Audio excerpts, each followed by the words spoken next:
And Woz said, look, you can't code this game, by this weekend. You don't know how to code that well. This is tough. And Steve had gone to India where he had a guru when he had dropped out of college. By the way, he drops out of college and Ben Franklin doesn't go. Einstein sort of drops out for a while.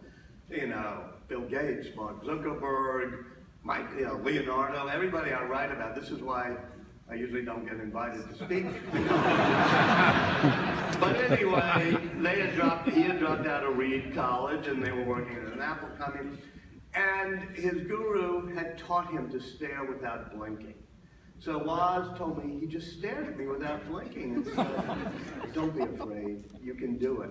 Well, I said, I finally got so freaked, I just went back to my workbench and spent the next 3 days and nights, and I coded Breakout over and over again, like that first Mac I told you.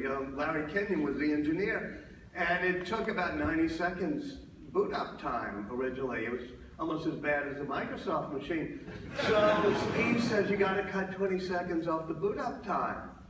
And Kenyon says, no, look at this code, it's pretty elegant. And he said, Steve just stared at me without blinking and said, don't be afraid, you can do it. And, finally Kenyon goes back, and after a couple of weeks, he shaved, 38 seconds or 37 seconds off the boot up time.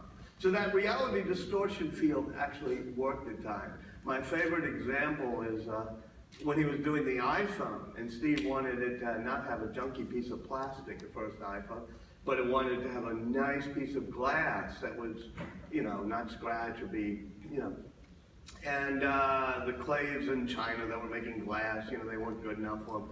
Finally, somebody says, why don't you call Corning? They know how to make glass. So Steve just calls up the switchboard at Corning and says, let me speak to your CEO. And the switchboard, being the switchboard, said, well, leave your name and number, we'll have somebody call you back. Steve slams down the phone and says, typical East Coast bullshit. So it gets back to Wendell Weeks, who is the CEO, still is the CEO of Corning. And Wendell Weeks is a really cool guy, so he just calls the Apple headquarters and says, let me speak to your CEO. And they say, well, put your request in writing. And when Steve hears about this flipping of the script, he says, I like that guy. So they met, he tells Wendell Weeks, here's what I need. Weeks describes to him a process that they had come up with but never made called Gorilla Glass. Steve, they go through it a bit. So he says, yeah, that's what I want. I need this much by October because we're going to ship at the end of October. And Weeks said, I told you, we've never made it before. I went up to Corning because I kind of one of those old-fashioned reporters like to actually interview these people. And Weeks just starts shaking his head. This is like 30 years to the month almost that he had done it to Woz. He said, this guy just sat there and stared at me without blinking. He said, don't be afraid, you can do it.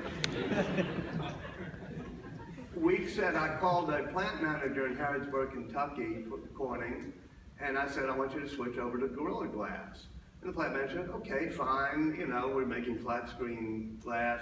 We'll get the equipment in, we can start in a few months. He said, no, I want you to start making it tomorrow. The plant manager started explaining why he couldn't do it. Weeks said, I just kept telling him, load the phone. Don't be afraid. You can do it. The upshot is, of course, that every piece of glass and every iPhone shipped that year was made in Harrodsburg, Kentucky by Corning. And every piece of glass and every iPhone and iPod and, iPad that you have is made by Corning because of Steve's reality distortion field. Now, by the way, one of the things about innovation is to know when to compromise, when it's not going to work. Sometimes the reality distortion field doesn't work, like on cancer and other things. And that's where collaboration and having some sense of humility, of being able to have other people push back on you and say, okay, I'm going to have to meet you halfway, I get it, I'm going to have to listen to you. That's a difficult thing, because you have to balance that with the passion we just talked about. Benjamin Franklin, one of my favorite heroes who I wrote about, he was the ultimate great business entrepreneur and innovator. The list of his inventions, from lightning rods to bifocals, the list of companies he started, the list of civic organizations from the University of Pennsylvania, Lending Library, militia, fire company. He did this because he always believed, as he put it, over and over again, that the good we can do together exceeds the good we can do individually. And so he was always good at bringing people together, and it started when he arrives as a runaway. As I said, somebody who drops out of school and comes to Philadelphia from Boston and goes up Market Street with just those 3 puffy rolls under his arm.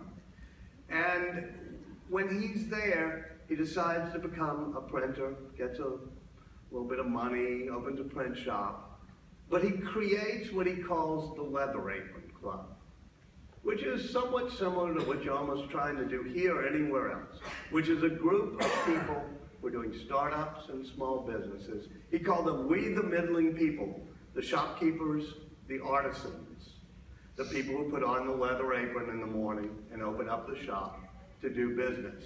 And he wanted to create a sense of community and collaboration among the people of Philadelphia, which back then had the same ecosystem we talk about today. It had just had a good hospital, medical center, because Franklin had helped start the hospital company, had a great, what would be a great university, was then the Academy for the Education of Youth. It had good communications, because Franklin had started to create the U.S. postal system, which, by the way, had a net neutrality notion, which anybody could send things through the postal system. All of this is happening in this ecosystem of Philadelphia. And Franklin gathers people at the Leather Apron Club to say, okay, what are the attributes we need to be innovative, creative, and entrepreneurs? Now, clearly he was somebody like all of my heroes, from Leonardo to Steve Jobs, who loved standing at the intersection of the humanities and the sciences. Back then, you would have been thought a Philistine if you didn't understand, botany, Gulf Streams, the sciences, and for him, the electricity experiments. But also, he's a great writer, a great publisher, a great diplomat, and he believes these things are all connected. So they write the rules or the suggestions for how to be a great entrepreneur and innovator as a member of the Leather Apron Club. And if you've read the autobiography, you see a list of them: industry, honesty, frugality. Franklin's a bit of a geek, so he makes himself a chart, and every week he checks whether he's mastered those 12 virtues. At one point, he's finally mastered all 12 of them for a given week, and he shows it around on Friday to the meeting of the Leather Apron Club. And one member of the club says, Franklin, that's great, but there's a virtue that's not on your list that you might want to try for a change. And Franklin says, what's that? And his friend says, humility. You might want to try that one on your list. What I love about Franklin is he is very honest. He said, I was never very good at the virtue of humility. I never mastered it. But I was very good at the pretense of humility. I could fake it very well. Now here's his genius. He said, and I learned that the pretense of humility was just as useful as the reality of humility. It made you listen to people around the table. It made you try to find the common ground between their ideas and yours. And that was the essence of the middle class democracy and the middle class economy, shopkeeping economy, that we were trying to create in Philadelphia. And so that notion of collaboration, it's always balancing the question of passion and balancing the question of working together, collaborating, and compromising.